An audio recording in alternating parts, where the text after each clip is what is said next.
Hello guys, and welcome to the Joy Report, where we get an outsider's view with an insider's clarity. Let's get into it. Breaking news this afternoon.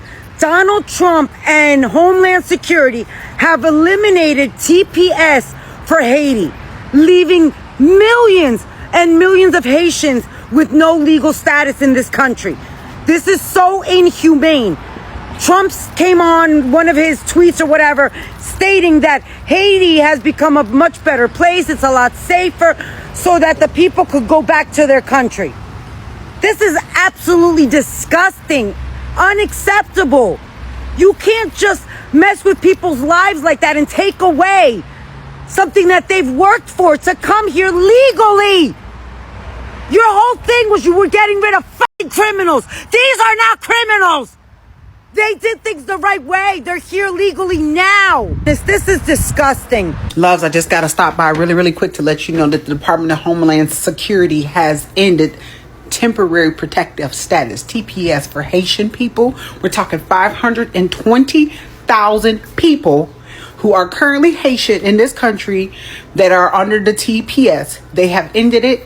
You have to figure something out by September the 2nd of this year. Okay, if you're naturalized, or if you have naturalization, or if you have a green card, you should be okay.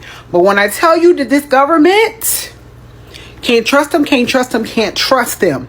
So if you have Haitian friends and you have Haitian neighbors or whatever, don't think that ICE is just coming for a Latino people. They are coming for the chocolate people too. As a matter of fact, 40% of the deportations that happen in this country are deeply melanated people. Oh my Lord. They just ruled on ending TPS for Haitians. And what that means is they're basically saying deporting Haitians. Now, mind you, if you have Haitian relatives like I do, you know Haiti is in no state right now to be receiving anyone who fled in the first place. Haiti is not a place that they left for a reason. Okay, whether you have family over there or not, Haiti is in a current war state. It's not safe for anybody to be there. It's not. Because of all the gang activity, all of the, the internal conflict that's going on is spilling over into, everyday life for citizens there, and they're scared for their lives. A lot of citizens are losing their lives. TPS here in this country, in America, was kind of like, okay, well, you can't deport Haitians because it's not safe to go back. They just ruled that they basically don't care. They don't care what's going on. It's in Haiti. It's a Haitian problem. Send them back. So many people are about to lose their lives because this country has yet again stated they don't care about anybody who's black or brown. If they weren't born in this country, send them back. That is absolutely ridiculous, especially as long as TPS has been in place. Check on your Haitian family members and check on them daily, multiple times a day. If you or someone you love is Haitian and under a TPS status right now, stop and listen, and please share this video. The government has announced that the temporary protected status for Haiti will end in September 2nd, 2025. That means thousands of people could lose their right to stay here legally. No more work permits, no more protection from deportation. If you take action now, you might be able to stay. Here's some options that you can explore. Now, if you're married to a U.S. citizen or have children over 21, you might be able to apply for a green card. If you're scared to go back because of political violence or criminal activities that you might be involved in, sometime because of family, you might qualify for asylum. If you ever help the police or have an opportunity to help them, you might have been a victim of a crime here in the U.S. You might qualify for what's called a U visa. And if you're a victim of domestic violence here in the U.S. with the U.S. citizens, VAWA or VAWA could help you.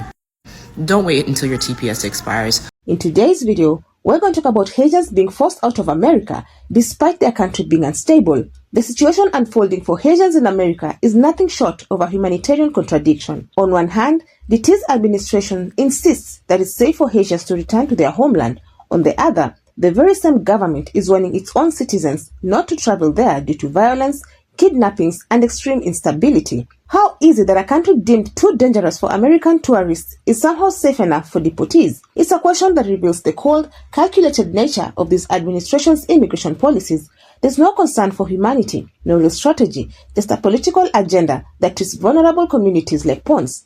Before we proceed, all credit goes to the creators of these videos. Let's watch a few more reactions and I'll come back with my final commentary. Yeah, I saw the news about Haitians who have protective custody or whatever it's called, TPS. They're dissolving that in August. Okay, 500,000 people removed from the community. They've been here since 2010, working legally. You know, have babies here that were born here, and they're saying, "Oh, it's safe now." When gang violence has written that country. You think people want to go back after 15 years? And there's still places where the natural disaster has still not been, fixed. So they got to go back to their homeland, and it's still messed up. It's actually worse. I just don't get it. So the Trump administration announced that they are ending temporary protected status for 500,000 Haitians in this country. Haitian TPS is now eliminated, right? And now, unfortunately, these Haitian migrants are facing deportation to the island, which is facing all kinds of unrest, turmoil, gang violence, etc. Temporary protected status is a legal status that migrants can obtain if they are eligible, depending on their countries, and if they're designated as places that are unsafe for these migrants to return to. They're given a work permit, protection from deportation, driver's license, etc. The US government says that the environmental situation in Haiti has improved enough that it is safe for Haitian citizens to return home, and that this decision restores integrity in the US immigration system and ensures that TPS is actually temporary. Okay. So I would love for someone to explain to me, if that's the case, if Haiti's environmental situation is now, okay, and it's safe to return to the island, why does the US Department of State warn US citizens to not travel to Haiti, right? A travel advisory. Do not travel to Haiti due to kidnapping, crime, civil unrest, and limited health care. If the situation in Haiti has improved, why don't you take this travel advisory off? Very simple answer, because it's bullshit. Unfortunately, the conditions on the island have not improved. Haitians have contributed so much to this country, to Miami-Dade County in general, to Florida, culturally, socially. They're so hardworking, so family-oriented. They're great people. Haitians are amazing people, right? Very smart people. And now they're facing deportation because the conditions on the island have improved. Bueno, remember, each and every single one of you that voted for this garbage is to blame. You guys are to blame for all the people that are being wrongfully deported, that are being harmed. All of you are to blame for that. Every single person that voted for Donald Trump is to blame for all these things that shouldn't be happening.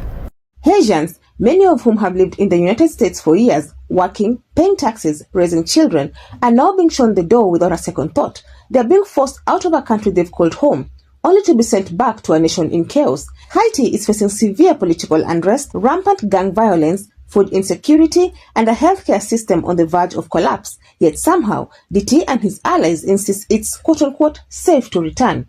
This is not just ignorant, it's dangerous. These deportations are not isolated incidents. They are part of a broader effort by DT's administration to reshape the fabric of America into something less inclusive, less compassionate, and less just. Haitians, like many other immigrant communities, were given TPS following natural disasters and political crises. That status was never meant to be permanent, but it was a lifeline, an acknowledgement that their country was in no condition to welcome them back. What makes the situation even more outrageous is that while Haitians are being told to pack up and leave, the U.S. State Department has issued a Level 4 Do Not Travel Advisory for Haiti. It openly states that the country is plagued by kidnappings, gang violence, and a total lack of security. The irony is appalling. If it's so dangerous for tourists, how is it safe for families being deported? This administration doesn't seem to care about the answer. It's all about optics and political points. Those being deported are not faceless strangers. They are neighbors, co-workers, and community members. Some have lived in the U.S. for decades, with deep roots and American-born children. To rip them away from their lives and thrust them into a nation on the brink of collapse is cruel. It's not just a policy failure, it's a moral one. Haitians are caught in a nightmare. They're being forced back to a place where life is not just difficult, it's dangerous. gangs control neighborhoods, food prices are skyrocketing, and healthcare is nearly non-existent. Children are missing school due to violence, and everyday citizens live in fear of being kidnapped or worse. Despite all this, the Tea continues to push the lie that returning home is a safe and logical option. It's a lie that's costing people their futures. And let's not forget, this isn't just about Haitians. This is about a broader message that no immigrant is truly safe under this administration. If they can do it to Haitians, who else is next? The pattern is clear. The Tea will always choose cruelty if it serves his agenda. He doesn't care about international law, humanitarian warnings, or even the basic principles of decency. He governs by fear, and Haitians are among the latest victims. The United States has long positioned itself as a beacon of hope, a refuge for those fleeing violence and despair, but under the Tea's leadership, that image has been shattered. For Haitians, the dream has turned into a nightmare. Families are being torn apart, livelihoods are being destroyed, and communities are being erased, all in the name of nationalism and political gain. And when these same people call for help, they are met with silence or worse, more cruelty. This is not what leadership should look like. A real leader understands compassion. A real government values human life. The Tea and his administrations have failed on both counts. They have weaponized deportation and turned immigration policy into a tool of oppression. Haitians, who have given so much to this country, are now being told they never belonged. And that message is heartbreaking. The deportations need to stop, and the pleas of the Haitian people need to be heard. If not, history will remember this moment as one where America turned its back on the very people who needed it most. So what do you all think? How many more lives have to be ruined before someone steps in? Why will humanity come before politics? Let me know your thoughts down in the comment section. I would love to keep this discussion going. Otherwise, that's it from me. I also have another video about black folks calling out squatters for their birthright decision. And if you enjoy such kind of content, please click up here and enjoy. Also, consider subscribing, liking and sharing because it helps me grow my channel, and also YouTube recommend it to a wider audience. But for now, thank you so much for watching, and until the next time, the Joy Report out.